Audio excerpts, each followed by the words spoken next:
बेटी बचाओ बेटी पढ़ाओ का नारा सभी लगाते हैं। बेटियों को तो पढ़ाएंगे पर बचाएंगे कौन। अभी आपने देखा होगा कि कोलकाता में जो घटना हुई है मौमिता वेदनाथ जी का, तो इनके साथ जो अत्याचार हुआ है, कुछ दुष्टों ने दुष्कर्म किए इनके साथ और इन्हें बाद में जान से मार डाला है। तो अभी भी महिलाएं सुरक्षित नहीं हैं और नारा लगाते हैं बेटी बचाओ बेटी पढ़ाओ। और सरकार भी इसमें कुछ नहीं कर सकती है। 2-4 दिन का शोर शराबा करते हैं और फिर बाद में शांत का माहौल हो जाता है। किसी भी लड़की को न्याय नहीं मिल रहा है, किसी भी अभी तक किसी को भी न्याय नहीं। हमारी उत्तराखंड की भी एक बेटी, एक बच्ची या एक बहन अभी भी इसकी आत्मा तड़प रही होगी, इसको भी अभी न्याय नहीं मिली। 3 साल हो गए हैं और अभी तक सरकार ने इसको कोई न्याय नहीं दिलाया है। इनके गरीब माता पिता रोते ही रहते हैं लेकिन अभी तक कोई न्याय नहीं मिला है। और अगर ऐसी सरकार रहेगी, ऐसे अंधा कानून रहेगा तो हमारे देश में ये सब चलता ही रहेगा। तो अगर ऐसा ही रहेगा ना तो ये सब ठीक नहीं है भाई। जनता को ही कुछ करना पड़ेगा और कानून, सरकार ने ना कानून अपने हाथ में ले रखे हैं जिसकी वजह से कुछ भी नहीं हो रहा है। किसी को कोई न्याय नहीं मिला है अभी तक। हमारी अंकिता भंडारी बहन को भी कोई न्याय नहीं मिला। तो इसी के साथ ना मैं अभी एक वीडियो डालती हूँ जो कि हीनू ब्लॉग्स की है, जिसने बहुत ही अच्छी सुंदर वीडियो बनाई, दिल को छू लेने वाली, हमारे उत्तराखंड की मशहूर हीनू ब्लॉग।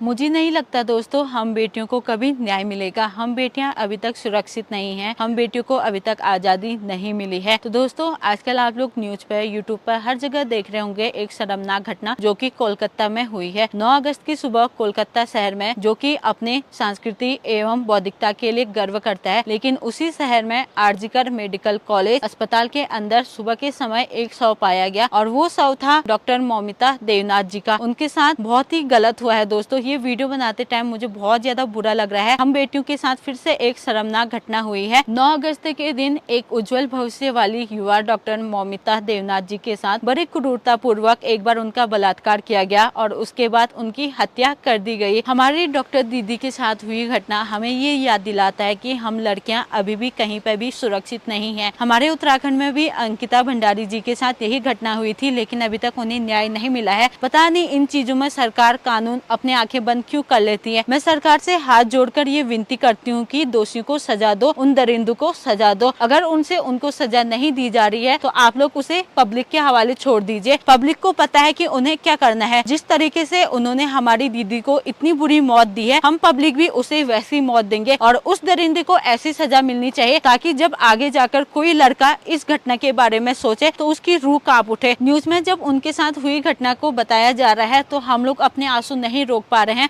हमारी रूह कांप रही है। उनके साथ जब सेमिनार में वो घटना हुई तो वो कितनी ज्यादा डरी हुई होंगी, लेकिन अपनी आखिरी सांस तक वो लड़ी अपनी इज्जत बचाने के लिए। मैं सरकार से यही विनती करती हूँ कि हम बेटियों को न्याय दें, हमें सुरक्षित रखें। आज एक दरिंदा पैदा हुआ है, कल दूसरा दरिंदा पैदा होगा। ऐसे ही हमारे भारत देश में होते रहा है। जब भी एक लड़की के साथ अन्याय होता है तो सरकार अपनी आंखें बंद कर लेती है। 2-4 दिन तो बहुत शोर होता है, हल्ला गुल्ला होता है, फिर सरकार उनको चुप करवा देते है कि हम लोग न्याय दिलाएंगे करके। लेकिन फिर उसके बाद पता नहीं कहाँ जाता है वो कानून, कहाँ जाती है वो सरकार। एकदम सुनसान सा माहौल हो जाता है। किसी भी दोषी को सजा नहीं मिली है तो ये सोच करना बहुत ज्यादा बुरा लग रहा है। धीरे धीरे हम बेटियों को मौका मिल रहा था आगे बढ़ने का, लेकिन कुछ दरिंदे ऐसे हैं जो हम बेटियों को आगे नहीं बढ़ने देते हैं। सरकार कहती है बेटी बचाओ बेटी पढ़ाओ। बेटियों के लिए काफी सारे नियम निकाले गए हैं ताकि बेटी आगे बढ़े। बेटी पढ़ लिख के भी क्या करेगी जब उसे आगे जाके इन चीजों से गुजरना पड़ता है। एक लड़की पढ़ लिख कर चाहे कितनी भी सक्सेस हो, लेकिन ये दुनिया वाले उसे